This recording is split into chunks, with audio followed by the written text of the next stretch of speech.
I'm going to quickly show you data being persisted to SQLite. So I have a hierarchy for multi-tenant.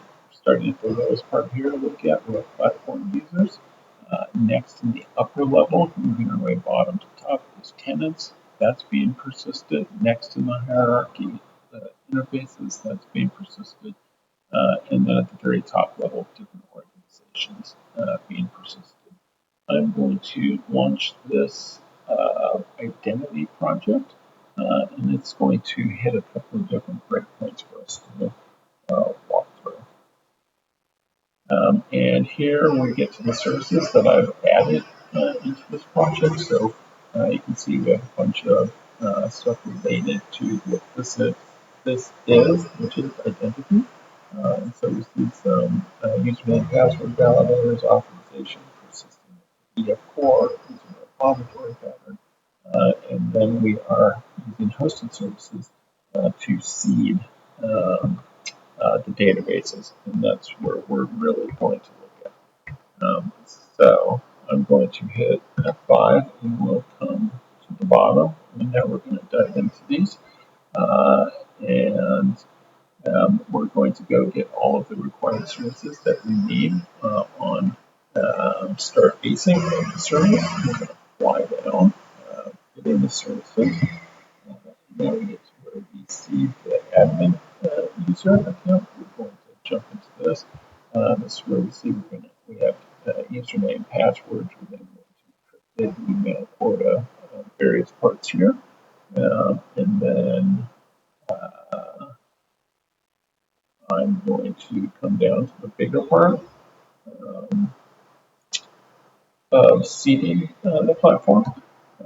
So when we seed the platform, we go through and we're creating the interfaces, and we're generating data here to shove into it. So we're using the builder pattern to keep adding onto the hierarchy, and then ultimately we take that hierarchy at its top level and persist that to the database using the unit of work pattern that we've saved here.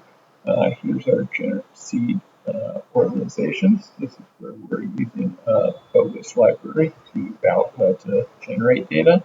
And then we do some validations, make sure it's good, and then again insert it here into the database. So I'm going to fly through that part rather quickly at this point,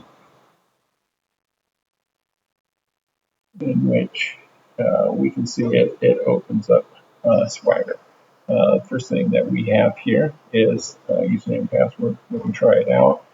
Those default in. We're going to execute it.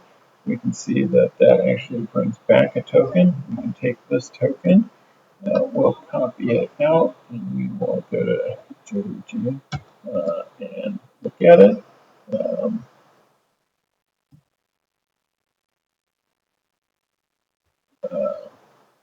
Shoot. Go ahead and get out.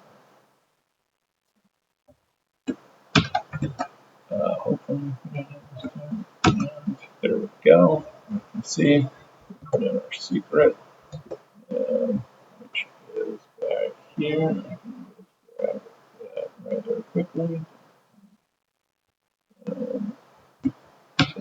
Add that over here.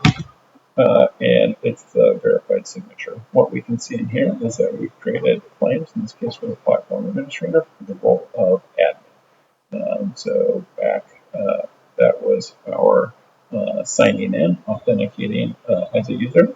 Like I said, created organizations. In this case, I'm going to just go get as many as I possibly can.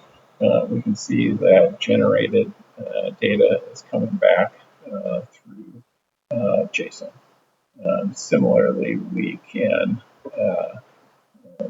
look at any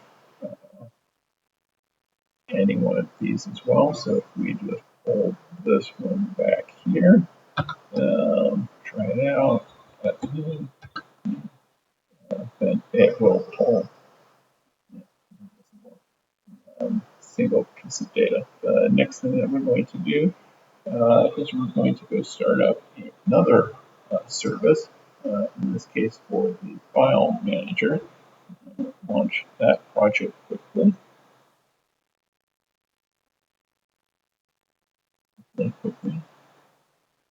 We can kind of see down there that it was running an insert data. So a similar thing is that we're adding to our web API service with these functions here, and then we're going to see the database at the same time. I'm just going to apply, and we're going to see various pieces, but you can see this is where creating the different pieces for the directories and the files. This part here is the memory repository. Again, I'm going to blow past that. We're going to come into here. Here's our hosted service. Blow past that. Now we'll get into our hosted service very